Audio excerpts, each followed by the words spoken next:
Assalamualaikum warahmatullahi wabarakatuh. Hadirin yang dirahmati Allah, mari kita bicara soal kelucuan santri kalau sudah masuk waktu imsak. Ada yang masih asik merokok, ada yang bingung gelas kopinya masih separuh tapi sirine sudah bunyi. Ini penting saya jelaskan, mari kita bedah logikanya. Sebenarnya istilah imsak itu adalah bentuk ijtihad antara waktu mulai menahan dengan waktu subuh.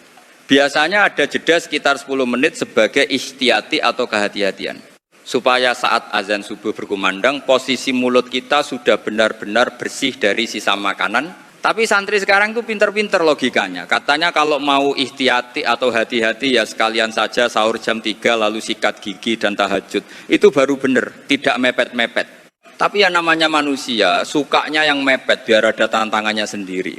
Secara hukum fikih, misalnya imsak jam 04.00 dan subuh jam 04.10. Hakikatnya, waktu boleh makan itu sampai masuknya subuh. Jadi jeda 10 menit itu adalah area pengaman ibarat pagar. Jangan sampai kita main-main tepat di pinggir jurang, nanti malah terpleset jatuh. Bayangkan kalau kita tidak pakai waktu imsak. Pas asik-asiknya mengunyah daging, tiba-tiba azan Allahu Akbar. Apa tidak bingung itu makanan mau ditelan atau dibuang? Kalau ditelan sudah masuk waktu haram makan, kalau dibuang sayang dagingnya mahal. Itulah gunanya imsak. Makanya ulama itu membuat ijtihad imsak sekitar 4-10 menit sebelum subuh. Tujuannya satu, supaya ibadah puasa kita sah secara yakin. Karena dalam ibadah keyakinan itu nomor satu. Lebih baik berhenti lebih awal daripada ragu-ragu apakah tadi sudah subuh atau belum. Ada lagi yang tanya, Gus, kalau sudah imsak terus saya kehausan gimana? Ya kalau secara hukum asli selama belum subuh ya boleh minum, tapi ya mbok jangan keterusan. Imsak itu peringatan, ayo leren, ayo berhenti.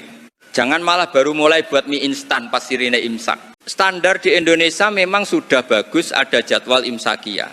Tapi masalahnya kadang jam di masjid A sama masjid B beda-beda. Di masjid sini sudah imsak, di sana belum. Di sini sudah azan, di sana masih santai. Disinilah pentingnya kita punya prinsip kehati-hatian pribadi. Fikih itu sebenarnya memudahkan, bukan mempersulit. Tapi jangan juga meremehkan. Kalau kondisi normal, ya berhentilah saat imsak.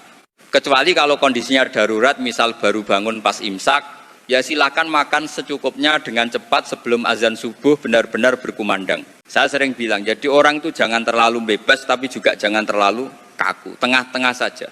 Ikuti jadwal yang ada sebagai bentuk hormat pada ijtihad para ulama kita. Ulama bikin jadwal itu tidak sembarangan, mereka menghitung dengan ilmu falak yang matang. Ilmu itu memang jelimet. Menurut ulama, sifat muttaqin atau orang bertakwa itu kadang terlihat aneh bagi orang awam.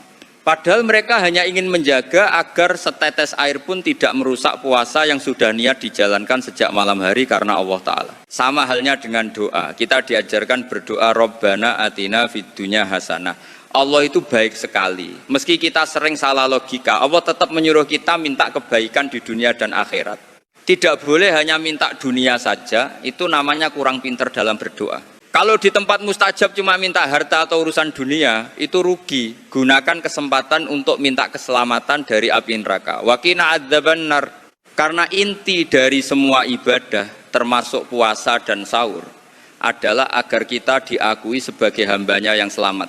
Kembali ke soal sahur, makanan yang kita makan itu jadi energi untuk ibadah.